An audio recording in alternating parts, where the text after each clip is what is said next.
अस्सलाम वालेकुम।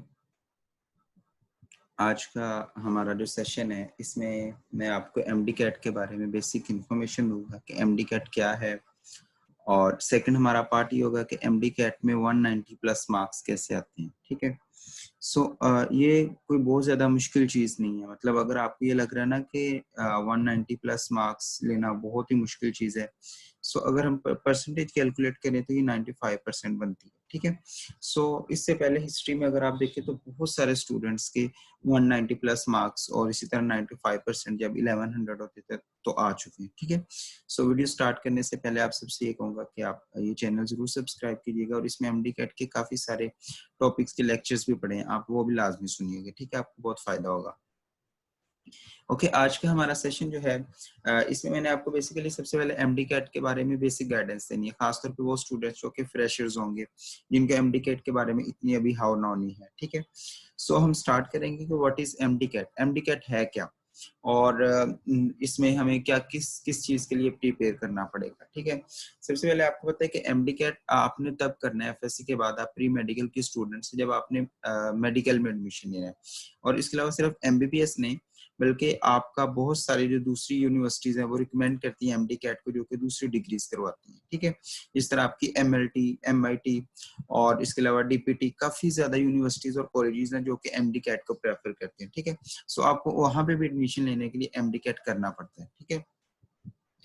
MD cat basically अगर आप एक्चुअल में देखें तो मेडिकल और डेंटल कॉलेज में एडमिशन के लिए एक टेस्ट है जिसके अंदर आपके एफएससी से रिलेटेड जो सिलेबस है उसमें से कुछ शॉर्ट सिलेबस जो यूएचएस ने अपनी वेबसाइट पे दिया हुआ है उससे रिलेटेड आपके एक टेस्ट होता है। ठीक है।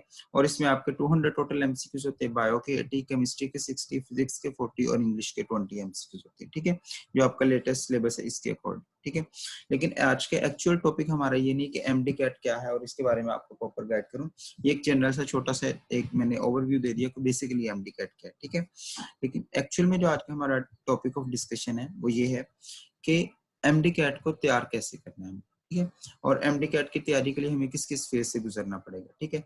मैं अपना अगर एमडी कैट का एक्सपीरियंस बताऊं आपको तो मेरे एमडी कैट के मेरे अगर आपको अपने एक्सपीरियंस की बात करूं तो मेरे उसमें ऑलमोस्ट जो 2017 में हुआ था उस वक्त मैंने एंट्री टेस्ट दिया था और अभी मैं एमबीबीएस का स्टूडेंट हूँ।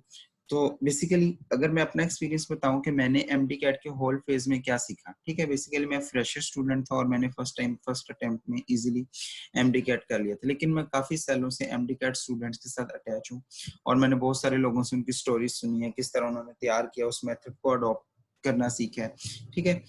मैं अगर अपना एक्सपीरियंस बताऊं एक ऐसा होता है कि जब स्टूडेंट एमडी कैट में आता है, तैयारी करना शुरू करता है तो उसके बाद में कुछ चॉइसेस होती हैं कि उसने एमडी कैट कैसे करना है। ठीक है। नंबर 1 ये होता है कि एक सब्जेक्ट ऐसा होता है जो उसने एफएससी में बहुत अच्छा पढ़ा होता है, एक या दो सब्जेक्ट्स ऐसे होते हैं जो बहुत अच्छे आते हैं उसको। ठीक है। वो उसकी स्ट्रेंथ होती है। अगर आपने एक सब्जेक्ट आपका बुरा है ना और एक बहुत अच्छा है तो आप जो बुरा सब्जेक्ट है उसको बहुत अच्छा बनाने के लिए जो आपका बहुत अच्छा सब्जेक्ट है उसको नीचे ना लेके जाओ। ठीक है।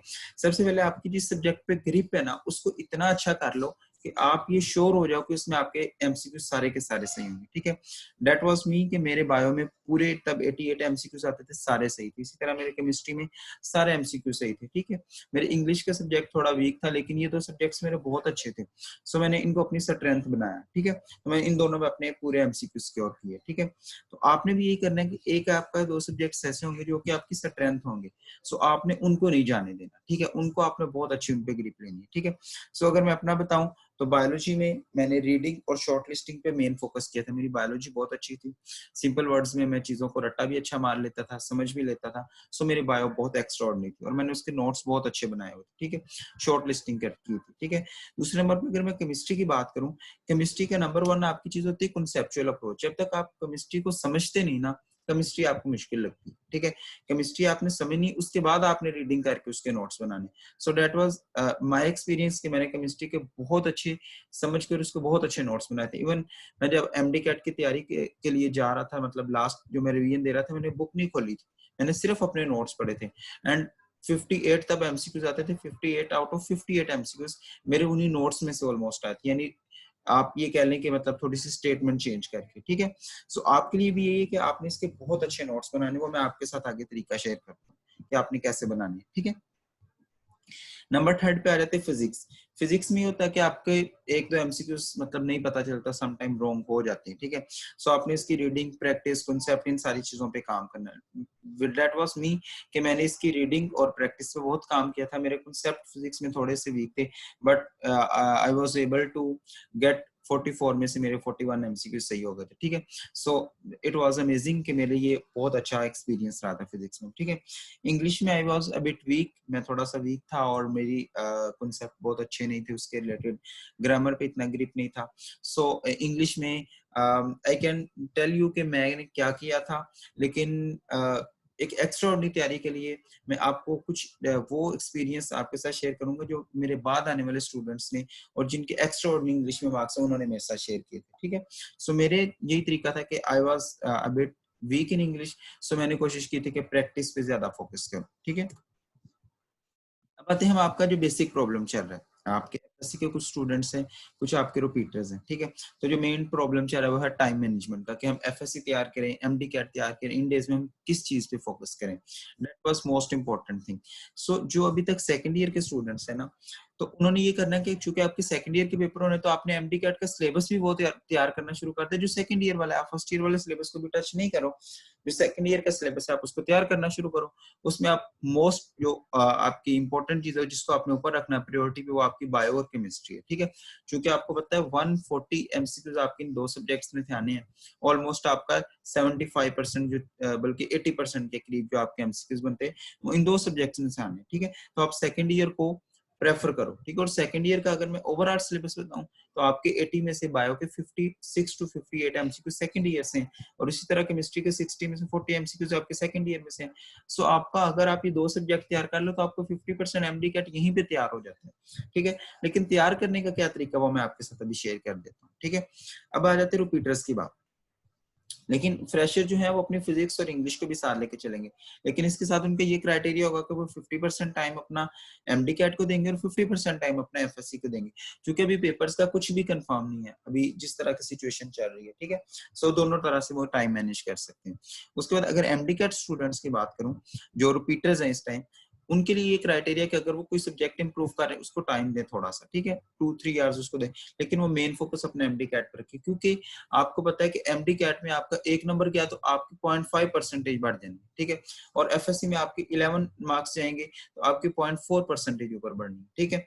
सो एक नंबर आपके एमडी कैट में एक एमसीक्यू सही हो गया तो आपके नंबर कितने ऊपर चले जाएंगे, ठीक है। सो आपने कोशिश करनी कि जिनके नंबर थोड़े से एफएससी में कम है वो 195, 194 इतना अपना टारगेट बनाए और उसको अचीव करने की कोशिश करें। एंड ये मुश्किल नहीं है, आपको पता है इस साल 199 मार्क्स आए हैं, 198 पे कितने बच्चे थे, 197 पे कितने बच्चे थे। So it is very easy for you people कि आप लोग इसको इजीली इस मार्क्स में आ सकते हैं, ठीक है। सो उनका आपका मेन फोकस एमडी कैट पे होना चाहिए, और जो कुछ चीजें आपकी इंप्रूवमेंट सब्जेक्ट उनके लिए थोड़ा सा टाइम बचना चाहिए। अब मैं आपके साथ शेयर करता हूँ कि आपने चीजों की तैयारी कैसे करनी। उससे पहले एक चीज और, स्ट्रेस मैनेजमेंट। आपको पता है this is Holi month of Ramzan, तो आप अल्लाह ताला से दुआ करें, इबादत करें, रोजे रखें, हर चीज करें, साथ साथ अपने पेरेंट्स से दुआएं लें, ठीक है। लेकिन स्ट्रेस मैनेजमेंट के लिए एक बहुत इंपॉर्टेंट रोल जो है ना, वो है आपका अपने ऊपर कॉन्फिडेंस का। जब आप अपने खुद कॉन्फिडेंट हो जाते हैं, अपने ऊपर कॉन्फिडेंस रखते हैं, तो हर चीज आपकी रिलीज होना शुरू हो जाती है। दूसरा, एफएससी स्टूडेंट्स जो है ना, वो इस चीज की बिल्कुल टेंशन न ले, आप पूरी दुनिया के साथ चल रहे हैं। इस टाइम ये नहीं है कि आप अकेले ने आगे एग्जाम देना है, आप टेंशन में, सब लोग एक जैसे, मतलब सब ने आगे एग्जाम देना सेकंड ईयर का, ठीक है। सो आपने बाकियों के साथ चलना है। अगर मतलब बाकी जिस तरह तैयारी कर रहे हैं आप भी तैयारी करना शुरू करें, लेकिन इसका ये मतलब हरगिज नहीं है कि आप जनाब ये सोचने लग जाए कि जनाब टेंशन में आ जाए, मैं एफएससी तैयार करूं, एमडी कट करूं। भी आपने सबके साथ चलना है, सब आपके साथ हैं। ये सिर्फ आपके साथ मसला हो तो फिर आप स्ट्रेस में आए, ये तो सबका मसला कॉमन है, तो इसमें टेंशन लेने की कोई इतनी जरूरत नहीं है, ठीक है। सो स्ट्रेस को मैनेज करना आपने कोशिश करनी, कुछ एक्सरसाइजेस करने की आपने, और उसके अलावा नमाज पढ़ें, आप दुआ करें अल्लाह ताला से, पेरेंट्स के साथ थोड़ा सा टाइम दें, अपना डेली का डेली पढ़े। जब आप पढ़ना शुरू कर देते तो स्ट्रेस ऑटोमेटिकली रिलीज होना शुरू हो जाती है, ठीक है। सो नेवर गिव अप, आपने कभी हिम्मत नहीं हारनी और कॉन्फिडेंट रहना है, इंशाल्लाह आप लोग इसको अचीव करना स्टार्ट कर देंगे, ठीक है। चलिए बातें हम अपने एक्चुअल पार्ट की तरफ। पहले आपके साथ शेयर करता हूँ बायोलॉजी मेथोडोलॉजी कि आपने बायो किस तरह तैयार करनी है। देखिए, आपने फॉर एग्जांपल एक टॉपिक स्टार्ट किया है। फॉर एग्जांपल मैं आपके सामने एक टॉपिक जहां से हम स्टार्ट करते हैं, फॉर एग्जांपल आपने स्टार्ट किया जी बायोलॉजिकल मॉलिक्यूल, ठीक है। आपने बायोलॉजिकल मॉलिक्यूल स्टार्ट किया, ठीक है। ये आपने एक टॉपिक स्टार्ट किया, आपके सामने एक टॉपिक है, आपने स्टार्ट किया। अब आपके लिए क्या चीज है, आपने इस टॉपिक को कैसे आगे लेके चलना है। बड़ा इजी सा तरीका है आपका। सबसे पहले आपने क्या करना है, बायोलॉजी की तैयार करने के लिए आपने सबसे पहले जब टॉपिक के लेक्चर हो रहे हैं तो आपने रीडिंग देनी। आजकल कुछ लोग ऑनलाइन जो है प्रिपरेशन करवा रहे हैं, आप लोग ज्वाइन कर सकते हैं। अगर वो नहीं तो आप घर में बैठ के इजीली पढ़ सकते हैं। लेक्चर्स यूट्यूब पे अवेलेबल है, मेरे इसी चैनल पे मेरे कुछ लेक्चर्स अवेलेबल है, आप वो लेक्चर्स सुन सकते हैं, ठीक है। फॉर एग्जाम्पल आपने बायोलॉजिकल मॉलिक्यूल स्टार्ट करना है, ठीक है। फर्स्ट ऑफ ऑल आपने क्या करना है, आपने उस चैप्टर की बुक से रीडिंग करनी है, ठीक है। पहले आपने खुद बैठ के उस चैप्टर को रीड करना है, और यही मेथोडोलॉजी आपकी चलेगी जब आप एक्चुअल क्लासेस की तरफ जाएंगे, ठीक है।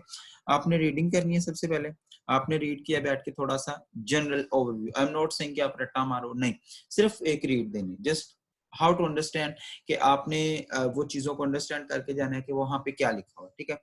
रीडिंग दी, उसके बाद नेक्स्ट डे आपका होना है लेक्चर, ठीक है। नेक्स्ट डे जब भी आपका लेक्चर है, ठीक है, आपने वो लेक्चर सुनना है। जब आपने लेक्चर सुना तो लेक्चर से आपके कॉन्सेप्ट बिल्डिंग स्टार्ट होगी, ठीक है। आपने जो पढ़ा आपके माइंड में रिव्यू होना शुरू हो गया, अभी कल मैंने ये पढ़ा था तो आज टीचर ये बता रहे हैं, तो इसमें ये फर्क है, ठीक है। सो आपको समझ आना शुरू हो जाएगा what teacher is talking about, ठीक है, कि टीचर क्या कह रहा है और मुझे क्या समझना है। फिर आपने क्या करना है, सेकंड रीडिंग देनी, घर आकर दोबारा बुक को पढ़ना है। उसके बाद आपने क्या करना है, शॉर्ट लिस्टिंग स्टार्ट करनी। जब आपने सेकंड रीडिंग दे रहे हो ना तो आपने एक्सक्लूड करना शुरू कर देना। आई ऑलवेज टोल्ड पीपल कि biology is all about excluding the things, not कि आपने क्या पढ़ा है, कितना पढ़ा है। बायोलॉजी इज ऑल अबाउट कि आपने क्या चीज निकाल दी है बुक से। And MDCAT is also, it's all about कि आपने कितनी चीजें एक्सक्लूड की हैं, क्योंकि एमडी कैट में आपने पूरी एफएससी के बुक्स का इतना सिलेबस है, इट्स इतना ज्यादा सिलेबस, उसमें से कितनी चीजें आपने रखनी है वो इंपॉर्टेंट है, और कितनी चीजें निकालनी ये इंपॉर्टेंट है, ठीक है। सो आपने वो वाली लाइंस काट देनी है विच आर नॉट इंपॉर्टेंट। जैसे आपको पता है water is most important molecule, अभी ये लाइन आपको दोबारा याद करने की क्या जरूरत है, दोबारा पढ़ने की जरूरत नहीं है। सो आप उसको बुक पे काट दें, ठीक है। दो तीन तरह के आप बॉल पॉइंट्स पास रख लें, कलर हाईलाइटर जो भी आपके पास चीज है, लेड पेंसिल, जो भी चीज आप यूज करें उसको काट दें, ताकि आपको दोबारा वो लाइन ना पढ़नी पड़े। आपके लिए syllabus at the end of the day बहुत कम रह जाएगा, ठीक है, जब आप एक्सक्लूड करना चीजें शुरू करते हैं, ठीक है। सो एक्सक्लूड करना थिंग्स को। उसके बाद आ जाते हैं हम कि आपने उस चैप्टर को बाकी किस तरह रीड करना है। आपने रीड करते जाना है, उसमें से इंपॉर्टेंट पॉइंट्स को हाईलाइट करते जाना है। मोस्ट इंपॉर्टेंट जो पॉइंट्स हैं जो आपके लिए, उनको आपने एक रजिस्टर पे नोट करते जाना, शॉर्ट लिस्टिंग करते जाना, ठीक है। सो आपके पास क्या होगा, एक टॉपिक है, फॉर एग्जांपल आपका बायोलॉजिकल मॉलिक्यूल है, सबसे पहले उसमें वाटर है, वाटर के 5 6 7 ऐसे पॉइंट्स होंगे जो आपने रजिस्टर पे नोट कर ली, जो मोस्ट इंपॉर्टेंट है। उसके बाद आपने क्या करना है, उसी रजिस्टर पे ना आपने 10-12 लाइन छोड़ देनी, ताकि अगर उसमें कोई और चीज ऐड आप बाद में करनी पड़े तो आप कर लें, ठीक है। उसके बाद आपने क्या करना है, कार्बोहाइड्रेट पे आ जाना है। कार्बोहाइड्रेट में आपने चीजें लिखनी, I am talking about first year अभी, ठीक है, एक एग्जांपल लिया, अभी दूसरे टॉपिक्स पे भी आते हैं। उसके बाद आपने वो लिखना शुरू कर देना, ठीक है, उसमें इंपॉर्टेंट चीजें। उसके बाद आपने क्या करना है, डायग्राम्स। डायग्राम के नीचे जो लाइंस लिखी होती है ना, दीज आर मोस्ट इंपॉर्टेंट। इसी तरह डायग्राम बहुत इंपॉर्टेंट होती है जो आपके समझने के लिए। मेरा यहाँ पे एक टॉपिक पड़ा हुआ रिप्रोडक्शन का, आपको वो लाजमी सुनिएगा, उसमें आपको बहुत सी चीजें क्लियर होंगी डायग्राम से रिलेटेड जो चीजें, ठीक है। उसके बाद आपके नोट्स बन गए। अब नोट्स जब आपने दोबारा रिवीजन बुक में करनी ना, तो आपने बुक से चीजें उठा के नोट्स के अंदर ऐड करते जाना है, ठीक है। This is most important. आपने हर रिवीजन में बुक से मोस्ट इंपॉर्टेंट पॉइंट चूज करके उसमें ऐड करते जाना, और जो एक्स्ट्रा पॉइंट्स हैं या जो आपने रजिस्टर पे नोट कर लिए वो आपने बुक से काटते जाना, ठीक है, ताकि आप जब भी दोबारा रीडिंग करें उस चैप्टर की, आप रजिस्टर खोलें अपना, रजिस्टर से रीड करें, बुक से रीड करें, एंड आप 20-25 मिनट में आपका चैप्टर इजीली रीड हो जाएगा, ठीक है। That's the strategy that I followed for biology and I got 88 out of 88 marks in the biology, ठीक है। सो ये बहुत इजी है, आपने इस तरह स्ट्रेटजी फॉलो करनी। इसी तरह का हम सेकंड ईयर के टॉपिक की तरफ आए, आप रिप्रोडक्शन की बात कर लें।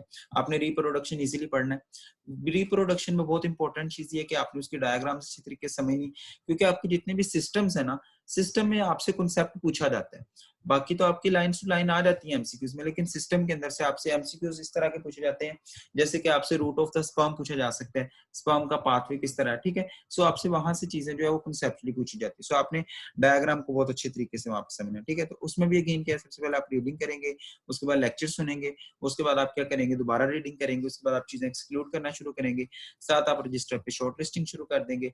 डायग्राम जो इंपॉर्टेंट है उस डायग्राम में से इंपॉर्टेंट पॉइंट्स आप उठा के रख लेंगे, और जो डायग्राम इंपॉर्टेंट उसको आप टिक कर लेंगे, ठीक है। इस तरह आपकी बायोलॉजी की तैयारी होना शुरू हो जाएगी, ठीक है। So this is all about biology कि आपने बायोलॉजी की कैसे तैयारी करनी है। इसके बाद अगर हम बात करें तो हम चलते हैं केमिस्ट्री की तरफ, कि केमिस्ट्री आपने कैसे तैयार करनी है। केमिस्ट्री में अगेन आपकी सबसे पहले क्या होगा कि सबसे पहले आपने बुक रीडिंग, एक दिन पहले आपसे ना भी पढ़ा जाए कोई मुश्किल नहीं है, ठीक है। आपने सबसे पहले इसमें आपने लेक्चर सुनना है, लेक्चर सुनने के बाद आपने आके बुक की रीडिंग करनी है, ठीक है, क्योंकि इसमें कॉन्सेप्ट बेस ज्यादा चीज है, ठीक है। तो आपने लेक्चर सुनना है, टीचर ने क्या समझाया उसको आके पढ़ना है। फिर उसके बाद आपने जो टीचर ने पढ़ाया है ड्यूरिंग लेक्चर, आपने ड्यूरिंग लेक्चर उसके नोट्स बना के लाने, ठीक है। या आप ऑनलाइन लेक्चर ले रहे हैं तो आपने उसके नोट्स साथ साथ बनाने, ठीक है। सो उसके क्या होगा, जो नोट्स आपने बनाए उसके अंदर आपने जब रीडिंग करनी चीजें ऐड करते जाना, ठीक है। मेरे पास केमिस्ट्री का बहुत अच्छी शॉर्ट लिस्टिंग पड़ी हुई थी जो मैंने बनाई थी, एंड मैंने आपको बताया कि 58 आउट ऑफ 58 एमसीक्यूज उसी मेरे नोट्स के अंदर से आते हैं, मतलब स्टेटमेंट चेंज करके सारा डाटा जो उसके अंदर लिखा हुआ था ठीक है। सो आपने उसके अंदर चीजें ऐड करते जाना, उसके बाद आपने बुक भी शॉर्ट लिस्टिंग कर लेनी, बुक से इंपॉर्टेंट पॉइंट है केमिस्ट्री में। एक वन मोस्ट इंपॉर्टेंट थिंग, जैसे अगर आपने सेकंड ईयर में शुरू किया, आपने पहला चैप्टर रीड किया या ऑर्गेनिक आपने रीड किया, तो उसमें कुछ ग्राफ्स बने हुए हैं, इसी तरह आपके उसके अंदर कुछ टेबल बने हुए हैं, तो उस टेबल में से जो इंपॉर्टेंट वैल्यूज है ना वो आपके टीचर्स आपको ड्यूरिंग लेक्चर बता देते हैं, वो इंपॉर्टेंट वैल्यूज आपने उठा के क्या करना है, उनको आपने ऐड कर लेना अपने रजिस्टर में, ठीक है। इसी तरह जो आपके ट्रेंड्स हैं which are more important in the chemistry, जैसे आपके एटॉमिक एनर्जी का ट्रेंड है, इसी तरह आपके आयनाइजेशन एनर्जी, डिफरेंट तरह के ट्रेंड्स है, वो ट्रेंड्स भी आपने अलग से बना के रख लेने, ठीक है। उसके बाद आपने practice practice and practice chemistry के, दिस इज मोस्ट इंपॉर्टेंट। और एंड पे आपने अगर कुछ न्यूमेरिकल है जैसे कि चैप्टर नंबर 1 के हैं, इसी तरह आपके सेकंड ईयर के कुछ सिंपल से न्यूमेरिकल्स आते हैं, और इसी तरह आपके चैप्टर नंबर 7 से कुछ न्यूमेरिकल्स आ जाते हैं, तो आपने वो भी तैयार करने थोड़े थोड़े, ठीक है। उसके लिए प्रैक्टिस आपने करनी है। आगे आते हैं हम फिजिक्स की तरफ। फिजिक्स इज लाइक कि आपके लिए बहुत टफ होती है कि फिजिक्स कैसे करनी है, मैंने कहाँ से कौन सा टॉपिक प्रिपेयर करूं, दिस इज मोस्ट इंपॉर्टेंट। सो आपके लिए बड़ा इजी सा तरीका ये है कि आपने फिजिक्स का सबसे पहले लेक्चर सुनना है, उसके बाद आपने आके बुक की रीडिंग करनी जैसे केमिस्ट्री की थी, उसके बाद आपने फिजिक्स के चाहे नोट्स आप ना बनाए, लेकिन फिजिक्स के इंपॉर्टेंट एमसीक्यूज लाजमी नोट करें। आपने अपना रजिस्टर बनाया ना, तो फिजिक्स का एक चैप्टर रीड किया, उसमें से इंपॉर्टेंट पॉइंट्स सिर्फ और इंपॉर्टेंट एमसीक्यूज, ठीक है, वो आपने लाजमी लिखने, ठीक है। इसके बाद आपने प्रैक्टिस करनी इसकी, तो इंशाल्लाह आपके इसमें से बहुत इजीली आप कर देंगे। उसके अलावा इंपॉर्टेंट पॉइंट से क्या मतलब है, कुछ जो लाज है वो मैनिफेस्टेशंस होती हैं कुछ चीजों की, कुछ और इस तरह की चीजें होती हैं जो आपकी बुक में ना लाइंस लिखी होती है एग्जैक्टली, तो आपने वो लाइंस उठानी है, चैप्टर नंबर लिख के रजिस्टर के ऊपर आपने उसके ऊपर लिखते जाना। आपने चारों रजिस्टर अलग बनाने, इंग्लिश, फिजिक्स, केमिस्ट्री और बायो का, ठीक है। सो आपने अपना डाटा उसके ऊपर कलेक्ट करते जाना है, और जब भी कोई चैप्टर आपने एंड करना है, फॉर एग्जांपल आपने बायो के एक चैप्टर एंड किया, उसके बाद आपने 2-3 पेज छोड़ देने, उसके ऊपर आपने एमसीक्यूज ऐड किया करने, वो मैं आपको तरीका बताता हूँ, ठीक है। लास्ट पे आ जाते हैं इंग्लिश। इंग्लिश के लिए मैं आपके साथ वो चीज शेयर करूंगा जिसमें बच्चों ने पूरे पूरे मार्क्स लिए।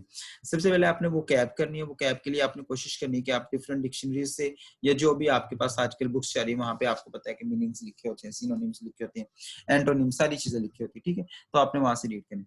ग्रामर के लिए most important you have to practice practice practice and practice. उसके लिए आप जितनी प्रैक्टिस कर सकते करें, जिस बुक से आपको जहां से मटेरियल मिलता है ना आप करें, नो रेस्ट्रिक्शन कि आपने किप्स की बुक नहीं पढ़नी, स्टेप की बुक नहीं पढ़नी, आपके पास स्टार की नहीं पढ़नी, कोई आपके पास बुक है, किसी भी तरह की प्रैक्टिस है, आपने इंग्लिश की प्रैक्टिस करनी है, this will make you perfect in English, ठीक है।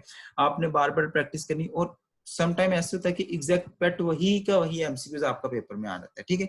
सो इसके लिए ये चीज बहुत इंपॉर्टेंट है, आपने बार बार करनी प्रैक्टिस, सो इंशाल्लाह आप इसमें बहुत आगे जाएंगे, ठीक है।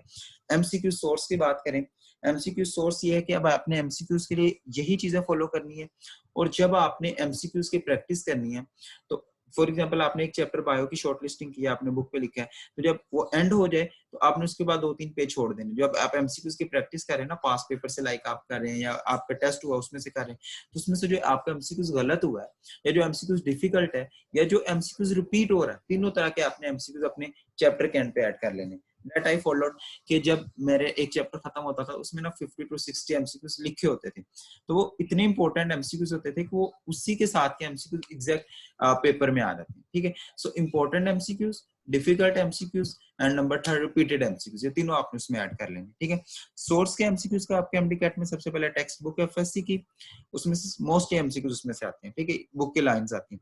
सेकंड नंबर पे कॉन्सेप्चुअल बेस, जो आपके बायो में बात करें तो सिस्टम्स में से बहुत कॉन्सेप्ट वाली एमसीक्यूज आते हैं, बाकी सारे बुक की लाइंस आती हैं। लाइक 80 में से आपके ना 60 एमसीक्यूज अगर बुक की लाइन है तो 20 आपका कॉन्सेप्ट है। ठीक है, वो कॉन्सेप्ट किस तरह है, वो है तो बुक की लाइन ही लेकिन उसको थोड़ा घुमाया हुआ है। ठीक है, तो उस तरह से आते हैं। डायग्राम्स, मोस्ट इंपोर्टेंट डायग्राम्स आपने करनी। अगर आपकी फिजिक्स केमिस्ट्री उसमें से भी डायग्राम्स कुछ आ जाती हैं, उसके एमसीक्यूज आ जाते हैं। उसके बाद अगर फिजिक्स और केमिस्ट्री की बात करें, graphs most important and tables are most important. ये कुछ सोर्सेज हैं जहां से वो एमसीक्यू उठाते हैं। सारे के सारे टेबल नहीं करने होते, मोस्ट इंपोर्टेंट टेबल करने होते हैं। जैसे फिजिक्स की बात करें, प्रीफिक्सेस वाला टेबल इंपॉर्टेंट है, कुछ वैल्यूज जो सेकंड ईयर में लिखी हुई हैं वो कुछ इंपॉर्टेंट है। ठीक है, सो सारे टेबल्स भी नहीं आपने करने होते। वो जब आपको टीचर टॉपिक पढ़ा रहा होता है ना, आपको टेबल्स आप पूछ रहे सर कौन सा टेबल इंपॉर्टेंट है। ठीक है, सेकंड नंबर पे ये कि टेबल में से वैल्यूज नहीं आती। ठीक है, टेबल में से क्या आता है, ट्रेंड आता है। फॉर एग्जाम्पल अगर हम सेकंड ईयर की बात करें, आपका चैप्टर नंबर 1 है इलेक्ट्रोस्टैटिक, उसमें एक टेबल बना हुआ मीडियम से रिलेटेड। ठीक है, उसमें डिफरेंट वैल्यूज लिखे हुए हैं कि जो है किस तरह से वो वैल्यूज। ठीक है, तो आपसे पूछ सकता है जनाब एयर एयर की वैल्यू, इसकी वैल्यू, इसको वो पूछ सकता है किस कौन से मीडियम में से जो है वो करंट या हमारे पास फोर्स जो है ज्यादा अट्रैक्टिव होगी। ठीक है, तो आपसे वैल्यू एग्जैक्ट नहीं पूछी जाएगी, आपसे ट्रेंड पूछा जाएगा। तो जो भी आपने टेबल याद करना तो मेक श्योर कि आप उसका ट्रेंड याद कर रहे हैं, किस चीज की वैल्यू किस तरह। ठीक है, और ये हमारे पास ये चीजें आ गई इसके एमडी कैट से रिलेटेड। इसके अलावा कोई भी क्वेश्चन हो तो आप इस वीडियो से नीचे कमेंट करके पूछ सकते हैं। होप सो आपको चीजें कुछ क्लियर हुई होंगी। लास्ट मैसेज, घर में रहें और सेफ रहें, इंशाल्लाह आप ये इजीली कर सकते हैं। आप ये शेड्यूल भी इजीली फॉलो कर सकते हैं और दुआ में याद रखिएगा। Last but not the least, और रमजान का महीना, इबादत कीजिए अल्लाह ताला की, अल्लाह ताला को याद करें, अपने पेरेंट्स के लिए दुआएं करें, अपने पेरेंट्स के साथ रहें, उनके साथ टाइम स्पेंड करें। और best of luck. And FSc के पेपर जब भी हुए उन सब के लिए बेस्ट ऑफ लक। और लास्ट पे आप ये चैनल जरूर सब्सक्राइब करें और अपने लोग दोस्तों के साथ वीडियो जरूर शेयर करें। Thank you so much, Allah Hafiz.